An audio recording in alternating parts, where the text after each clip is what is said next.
subscribe to my channel and press bell icon for latest updates. Hi, welcome to Learning Monkey. I am Raghuveer. In this class we will discuss about the problem with imbalanced data sets. So for understanding of this class, we use some of the concepts which we have already discussed in our previous classes. So our assumption here is you have already watched all those classes. So please follow our playlist for better understanding of the subject. The link for the playlist is given in the description below. So coming to the problem with imbalanced data set, before going into the class, first we have to understand what are imbalanced data sets. Let's take an example and understand what's imbalanced data set. Then we go with problems with imbalanced data sets. Coming to the example, we are taking cancer prediction data set. Based on the test result, output will be given. We have taken only 100 data points, means 100 patients tests are taken here. Out of 100 patients, we are having 5 positive and 95 negative. 5 positive means 1 means patient is having cancer, 0 means patient don't have cancer. So positive means patients which are those who are having a cancer. 95 negative means patients who don't have cancer. See here, a class of points, positive class, negative class, a class of points. If you are having large amounts of data points that belongs to one class, that type of data sets we call it as imbalanced data sets. Almost all 95% of real world data sets are imbalanced data sets. Let's take an example here. Next example, credit card fraud detection data sets.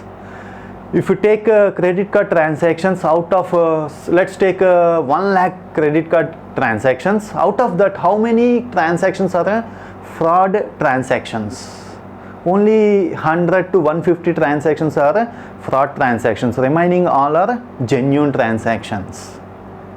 So a class of points, fraud means negative points, genuine points means positive transactions. A class of transactions, we are having a large amounts of data points on a single class, on one class. Those type of data sets we call it as imbalanced data set. Okay, there are some techniques to resample. Techniques means balancing the data. They are downsampling, downsampling, upsampling and synthetic data. These are the techniques, some of the techniques for balancing the data sets.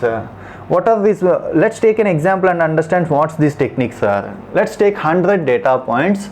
Out of 100 data points, we are having negative class 90 points, positive class 10 points. What is downsampling means? Here how many points we have? 90 negative points. This is majority class. 10 positive points. This is minority class.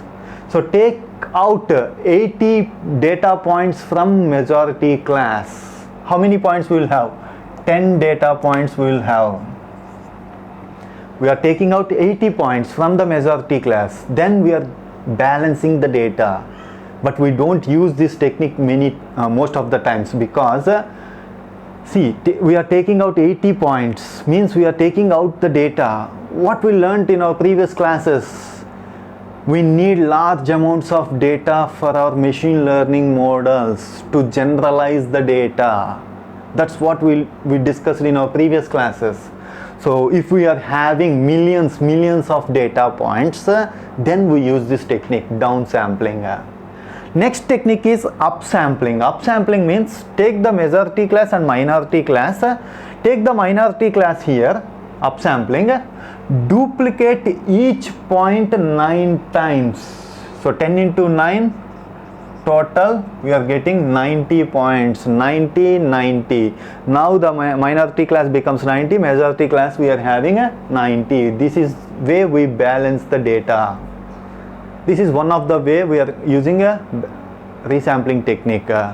So coming to next technique is synthetic data points. Synthetic data points means artificially we have to create new data points. So what we do here is take a data set like this. These are the positive class points. These are negative class points. So artificially pick some points around this negative point. How many points we have to pick? We have to pick total 9 points, 8 points around this. Along with this, we are having 9 points. From each negative point, we have to pick 8 different points around this. So total we'll have 90 into 8, that is total 90. Okay. So each point make a synthetic point 8 different points. Along with this we will have 90. Total how many we have? 10. 10 into 9, that is equal to 90. So when we deal with our machine learning models in our next sessions, we will use upsampling technique and we will do coding on this. Okay, coming to next, we already discussed in our previous classes accuracy calculation in classification models. Let's refresh the concept once and then understand what's the problem with the imbalanced data sets. How we calculate the accuracy in classification models. This is the output of our data set 0, 1, 0, 1, 0. We are using a model M1 and that model has predicted outputs like this 0, 1, 1, 1, 1. Actual data is 0. Predicted is 0, means correctly predicted point. This is also correctly predicted, this.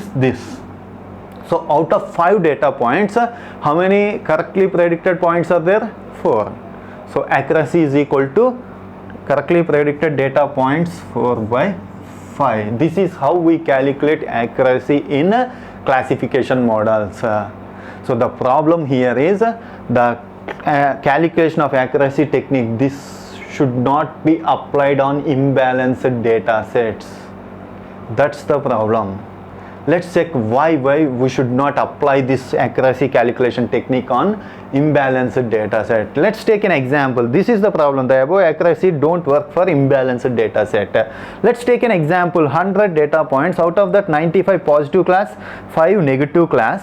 We are taking a dumb model here. Dumb model means we always predict, this model always predict positive.